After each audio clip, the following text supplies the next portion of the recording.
Um dos grandes mistérios da Terra são os movimentos horizontais da litosfera. Neste comentário, com a ajuda dos nossos apresentadores e convidados, vamos desvendá-lo. Deem as boas-vindas aos vossos apresentadores, Tip e Ted. Olá, eu sou o Tip. E eu sou o Tep, Bem-vindos ao nosso documentário. no qual nós vamos falar sobre os movimentos horizontais da litosfera. Vamos começar por uma pequena introdução ao tema. As estruturas geológicas, como nós, parecem ser imutáveis, mas estão sempre em modificação. Estas estruturas podem acabar por desaparecer devido à diminuição da sua atividade, embora se encontrem vestígios. A teoria da tectónica de placas permite a compreensão da formação das estruturas geológicas originadas pelos movimentos horizontais da litosfera. O fundo oceânico é constituído por extensas superfícies planas, denominadas planícies abissais, que são interrompidas por relevos oceânicos de origem vulcânica que podem revelar uma sismicidade ativa. Isso é como as dorsais oceânicas e os arcos insulares intraoceânicos, certo? É exatamente isso. Pode-nos explicar mais sobre eles? Bem, a dorsal oceânica mais conhecida é a do Atlântico, e para nos explicar melhor, uma das nossas convidadas é a dorsal atlântica. Vamos chamar a nossa amiga dorsal.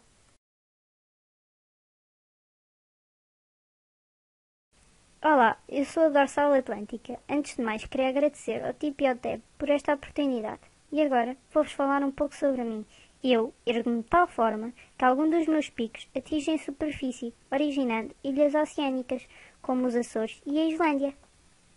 Quando se fala em dorsais, associa-se também ao conceito de rift. O que é isso? Um rift é quando o topo de uma dorsal é percorrido por uma fossa de afundimento contínua, que é limitado por falhas normais devido a esforços distensivos que originam sismos.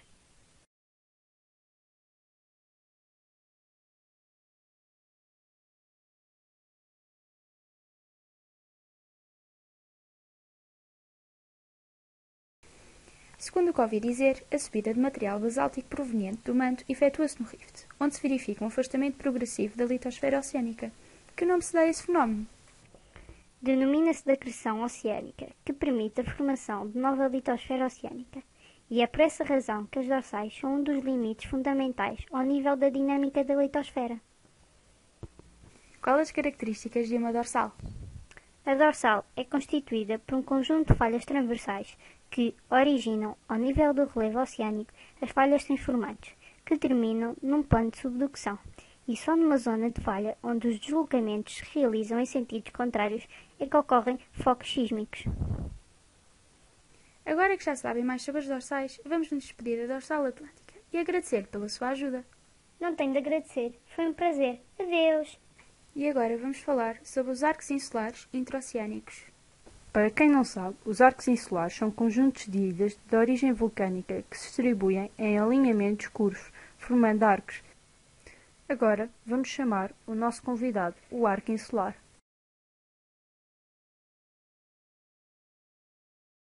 Olá, é com muito gosto estou aqui para vos ajudar a explicar os arcos insulares. Tal como o Tipo disse há pouco, os arcos insulares encontram-se associados a uma fossa submarina, onde se concentra grande parte da atividade sísmica e vulcânica mundial, e é devido a este facto que os arcos insulares são considerados elementos essenciais das zonas de geodinâmica ativa. Mas como é que este tipo de relevo se forma?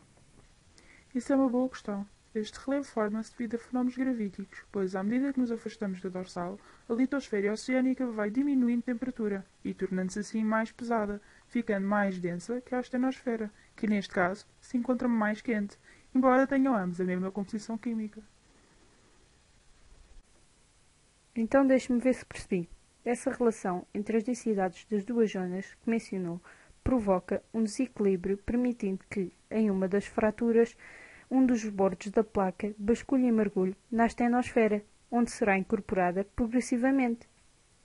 É exatamente isso que acontece, e é devido a estes fenómenos que os arcos insulares se formam, pois a introdução de uma litosfera fria, que neste caso é o bordo da placa que mergulha numa zona com temperatura superior, ou seja, a astenosfera, origina fenómenos de fusão parcial a nível de ambas as placas, que origina magmas de menor pH, isto é, mais ácidos, e com menos densidade que, ao ascender à superfície, originam os arcos insulares vulcânicos.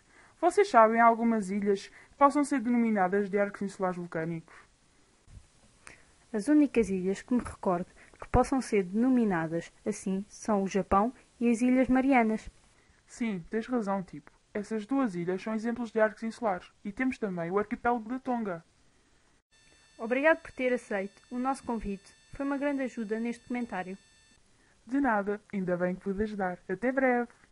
O próximo tópico a ser abordado neste documentário é os rifts continentais. Um rift continental é uma fratura na crosta continental, provocado por forças tectónicas de tração que levam ao desenvolvimento de vales profundos. Para nos explicar melhor, vamos chamar o rift continental.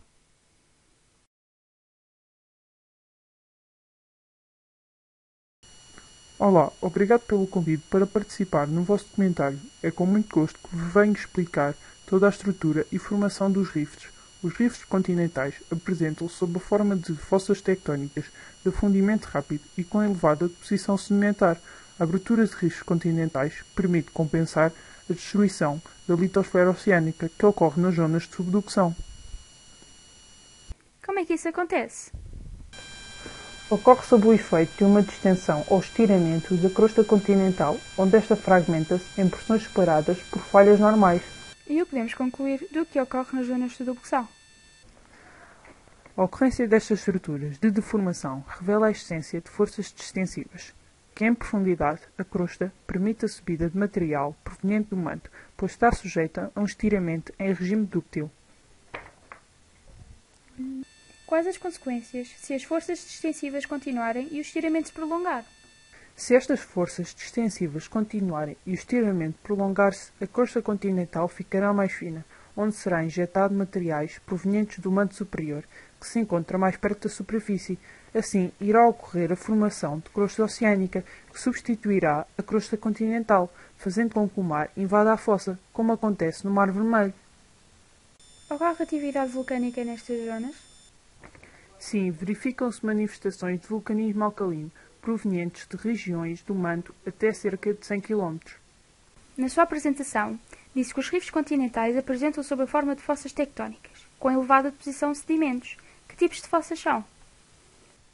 Estes tipos de fossas são limitados por falhas normais, com um rejeito vertical, que predominam nos centros de acreção, onde se verifica a divergência entre placas tectónicas. Nestes locais, origina-se um bloco central, graben, limitados por falhas normais que se abatem quando há divergência entre placas. Ao longo deste bloco central existem estruturas salientes, denominada orts.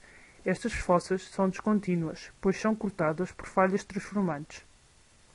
O que acontece se a divergência de placas for muito acentuada? Se o processo extensivo continuar a atuar, a fissura crustal alarga-se, originando um golfo oceânico, o que implica acreção oceânica, formando-se uma dorsal oceânica. E agora vamos abordar as bacias sedimentares, que são o último tópico deste documentário. Para nos explicar mais sobre as bacias sedimentares, nomeadamente o que são, temos a nossa convidada, a bacia sedimentar.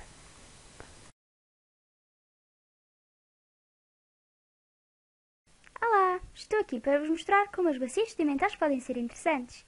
Quando falamos em bacias sedimentares, estamos-nos a referir a áreas geográficas que apresentam uma depressão na superfície da crosta, devido à subsidência do terreno.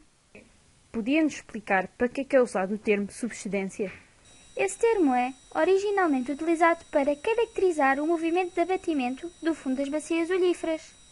Continuando o meu raciocínio, estas depressões formam, assim, bacias que recebem sedimentos que se vão acumulando e formando uma sucessão de rochas sedimentares, que é geralmente bastante espessa, diminuindo à medida que nos aproximamos das suas margens. Estas depressões de que nos falou normalmente devem ser preenchidas de algum tipo de material. Pode-nos falar mais sobre isso? Sim, claro, estas depressões são geralmente preenchidas por rochas sedimentares, mas, no entanto, também poderá haver existência de rochas vulcânicas. A geometria final das bacias está dependente dos padrões tectónicos que afetam a estrutura. No entanto, estes podem ser circulares, triangulares ou alongados. Se analisarmos o conteúdo de uma bacia, o que podemos encontrar? Cada bacia contém um registro deposicional de uma determinada área que pode ser interrompido por hiatos ou lacunas de maior ou menor duração. E por acaso as bacias não têm um modo de se agrupar? As bacias sedimentares podem ser agrupadas em 3 categorias de acordo com a sua evolução. Primeiro, a evolução controlada pelo adelgaçamento litosférico, no caso das fossas de afundimento e das bacias sedimentares, que se encontram associadas às margens passivas. Em segundo lugar, a evolução determinada pelo arrefecimento da litosfera, tanto a nível continental como a nível oceânico. E em terceiro lugar, a evolução controlada principalmente pela geometria, mais propriamente pela flexão da litosfera, tanto oceânica, num processo de subducção, como continental, em bacias frontais. Obrigado por esta explicação, Bacia Sementar. Aprendemos imenso. Esperemos voltar a vê-lo um dia. E assim termina o nosso comentário. Esperamos que tenham gostado e aprendido tanto como nós. Adeus!